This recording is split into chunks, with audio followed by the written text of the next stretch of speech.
નમસ્કાર, BN news ગુજરાતીના digital platform પર આપ સૌનું સ્વાગત છે। વાત વિશે આપ સૌ જાણો છો, મુજપુર જિલ્લા પંચાયતના સદસ્ય હર્ષદસિંહ પરમાર દ્વારા આજ તારીખે એટલે કે 2 ડિસેમ્બરના રોજ અન્નનો ત્યાગ કરવાની જાહેરાત કરવામાં આવી હતી। આપણે સૌએ ગોઝારી ઘટનાને હજુ નથી ભૂલ્યા। 22 લોકોએ પોતાના જીવ ગુમાવ્યા છે। ન માત્ર 22 લોકો, પરંતુ અહીં આગળ કહી શકાય કે 22 લાખ લોકોએ પોતાના ધંધા રોજગારમાં અસર આ બ્રિજના લીધે તેઓને થઈ છે।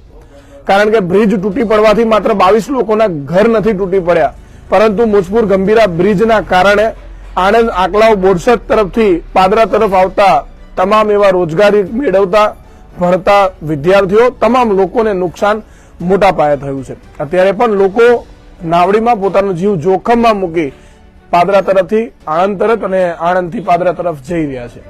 ત્યારે આજની એ જાહેરાત હતી અને જાહેરાત બાદ ક્યાંક ને ક્યાંક સરકારના મંત્રીઓને એવું ખબર પડી કે ભાઈ આપણે નવો બ્રિજ તો બનાવી રહ્યા છે, પરંતુ જૂનો રિપેર કરવાનું તો ભૂલી ગયા।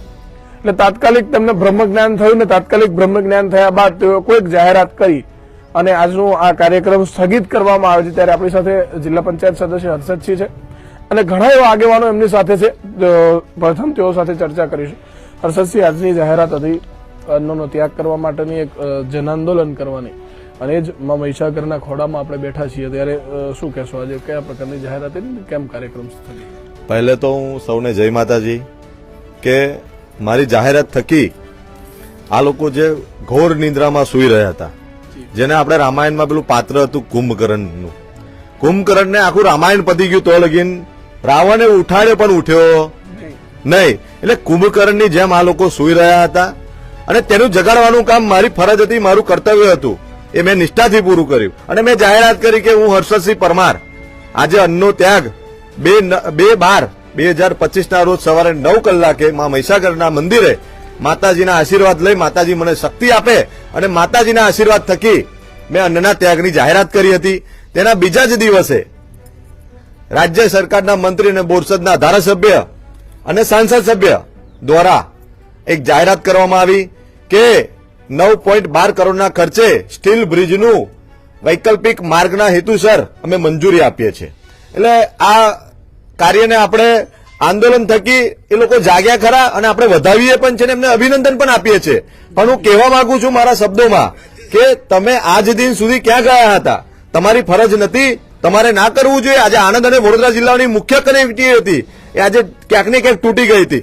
હજારો વિદ્યાર્થીઓ હોય, યુવાનો હોય, ખેડૂતો હોય, તમામ લોકોને આજે ગંભીર પરિસ્થિતિનો સામનો કરવો પડે તેવી પરિસ્થિતિનું નિર્માણ સરકારના ભ્રષ્ટ અધિકારીઓના પાપે થયું હતું। ક્યાંક ને ક્યાંક અધિકારીઓની બેદરકારીને કારણે એ જે બ્રિજ તૂટી ગયો, 22 લોકોના મોત થયા, 22 લોકોનો માળો તૂટ્યો, 22 લોકોના પરિવારજનો સ્વજન ગયા। ત્યારે આ સરકાર જાગી અને કીધું કે અમે નવો બ્રિજ 212 કરોડના ખર્ચે બનાવવા જઈ રહ્યા છે। કઈ વાંધો નહીં, અમને એનોય કોઈ ચિંતા નથી, તમે 212 કરોડના ખર્ચે બનાવો કે 500 કરોડના ખર્ચે બનાવો, પણ મુખ્ય વાત અમારી એટલી હતી કે વૈકલ્પિક માર્ગ બનવો જોઈએ, જેથી કરીને આણંદ જિલ્લાના અને વડોદરા જિલ્લાના હજારો યુવાનો એકબીજાને પરસ્પર એકબીજાના સગા સંબંધીઓ છે, તેમજ સામાજિક અને તેમજ બધી જ રીતે જોડેલા છે। એટલે ક્યાંક ને ક્યાંક વૈકલ્પિક માગણી આપણી મુખ્ય માંગણી હતી અને મેં અન્નના ત્યાગની જાહેરાત કરી હતી। મા મહીસાગરના આજે કિનારે આવીને માતાજીના આશીર્વાદ મેં કીધું હતું કે હું માતાજીના મંદિરે આવીશ અને માથું ટેકવીશ, અને આજે માતાજીએ એમને સદબુદ્ધિ આપી છે, મા મહીસાગર એમને સદબુદ્ધિ આપી છે। એટલે ક્યાંક ને ક્યાંક એ લોકો જાગ્યા છે, એમને બ્રહ્મ જ્ઞાન થયું છે। કારણ કે આપણે તો કેવું છે કે આપણે બોલીએ, પણ મારું કામ મારે બોલવાનું નથી, મારી ફરજ પણ હતી, પણ એ લોકોએ જો ફરજ એમની નિષ્ઠાથી નિભાવી હોત તો આજે 6 મહિનાનો વિલંબ થયો ના હોત ભાવિનભાઈ। આજે બ્રિજ તૂટે 6 મહિનાનો સમય થઈ ગયો છે। ક્યાંક ને ક્યાંક એ લોકોની બેદરકારી હતી, પણ એમને બ્રહ્મ જ્ઞાન થઈ ગયું એટલે સારું કહેવાય। એ જાગ્યા તો ખરા, કુંભકર્ણની જેમ ઊંઘતા હતા, પણ જગાડવાનું કામ મેં અને મારા યુવાનો બધા આગેવાનોએ કર્યું છે। હું તમામનો આભાર વ્યક્ત કરું છું, કારણ કે આ આંદોલનમાં તમામ ભાવિનભાઈ હોય, ભાઈશ્રી લખન દરબાર ક્ષત્રિય આગેવાન હોય, સંજયસિંહ રાજ હોય, એમ જ અન્ય તમામ આગેવાનો દ્વારા આજે આ કોકને એવું હોય કે પ્રતિષ્ઠા લેવા માટે કે આ ભાઈ આ બધું કરતા હોય, ભાઈ મારી ફરજ છે, હું મુજપુરનો ગામનો વતની છું અને મેં મારી ફરજ નિષ્ઠાપૂર્વક નિભાવી છે અને આજે 9.12 કરોડના ખર્ચે સ્ટીલ બ્રિજની મંજૂરી આપવામાં આવી છે। 9.12 કરોડના ખર્ચે બ્રિજ રિપેર કરવાની મંજૂરી આપવામાં આવી છે।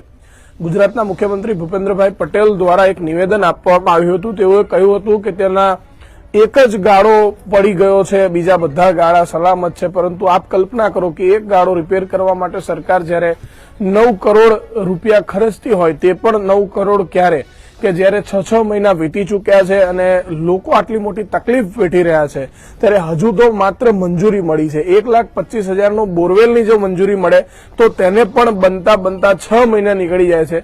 ત્યારે હજુ તો માત્ર ને માત્ર કાગળ પર પણ નહીં, સોશિયલ મીડિયા પર મંત્રી બોલ્યા છે કે 9 કરોડની મંજૂરી. હર્ષદસિંહ, હજુ તો ન કાગળ પર આવ્યું છે કે ના કોઈ પણ પ્રકારનું ઓથેન્ટિકેશન છે, કારણ કે અહીં આપણે જોઈ રહ્યા છે કોઈ કામગીરી નથી બ્રિજ બનાવવા બાબતની, રિપેર કરવા બાબતની. તો આમાં કેટલો સમય આ લોકો બગાડશે? હજુ બિલકુલ ચોક્કસથી આપણે આરએનબી ડિવિઝનના જે વડોદરાના જે હેડ ઓફ જે છે એમને જ આપણે ફોન કરીને પૂછીએ તો આપણને વિગતવાર જોઈએ કે શું છે પરિસ્થિતિ. ચાલુ રાખો. જે તે વિભાગના આરએનબી વિભાગના અધિકારી છે, તેઓને ફોન લગાવીને આપણે પૂછીશું કે આ બ્રિજમાં કયા પ્રકારની મંજૂરી મળી છે અથવા તો સ્ટીલ બ્રિજ બનાવવાની જે વાત છે કેટલી સાચી છે. હાજી મોર્નિંગ.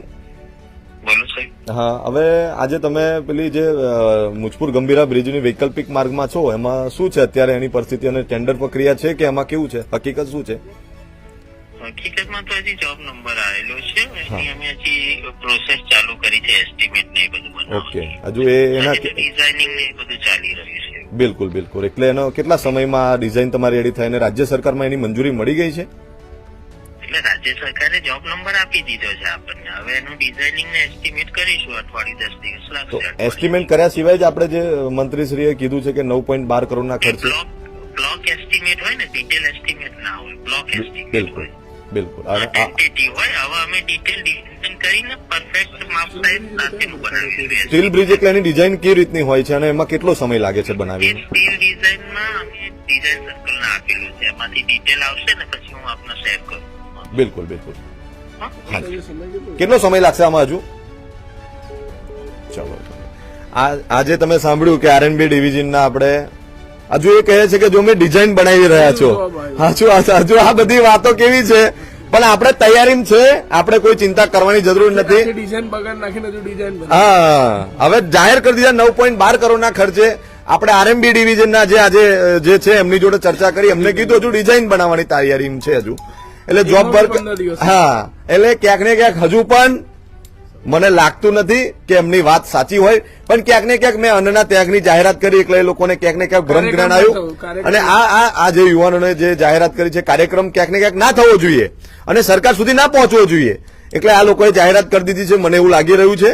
પણ એટલે ક્યાંક ને ક્યાંક મિત્રો, સ્થાનિક ધારાસભ્યો, સ્થાનિક સાંસદો અને સ્થાનિક લાગતા વળગતા સરકારના લોકોની બદનામી ન થાય, ભારતીય જનતા પાર્ટીની બદનામી ના થાય, ને યુવાનો જે ગઈ વખતે પણ 10,000ની સંખ્યામાં ભેગા થયા, હજુ મોટી સંખ્યામાં લોકો ભેગા થઈ સરકારનો વિરોધ ન કરે, તેના માટે આ કાર્યક્રમ ન થવા માટે માત્ર જાહેરાત કરવામાં આવી છે. અધિકારી સાથે વાત કરતા અધિકારીએ કહ્યું કે હજુ જોબ નંબર આવ્યા છે, હજુ તેની ડિઝાઇન બનશે, હજુ તેના પ્રોપર એસ્ટિમેટ આવશે, હજુ પ્રોપર એસ્ટિમેટ પણ બન્યા નથી, હજુ કોઈ પણ પ્રકારની કામગીરી પણ શરૂ નથી કરવામાં આવી. એસ્ટિમેટ બનતા જ 15 દિવસ થશે અને આપણે જાણીએ છીએ 15 એટલે 29. સ્પષ્ટ વાત છે કે માત્ર ને માત્ર કાર્યક્રમ ન થાય, આંદોલન ન થાય, તેના માટે જ સરકાર દ્વારા આ પ્રકારની કોઈ જાહેરાત કરવામાં આવી છે. બિલકુલ ચોક્કસથી તમે સાંભળ્યું અને આજે લાઈવના માધ્યમથી આપણે ફોન કરીને પૂછ્યું કે હજુ ડિઝાઇન તૈયાર કરવાની છે, એટલે હજુ પણ ઘણો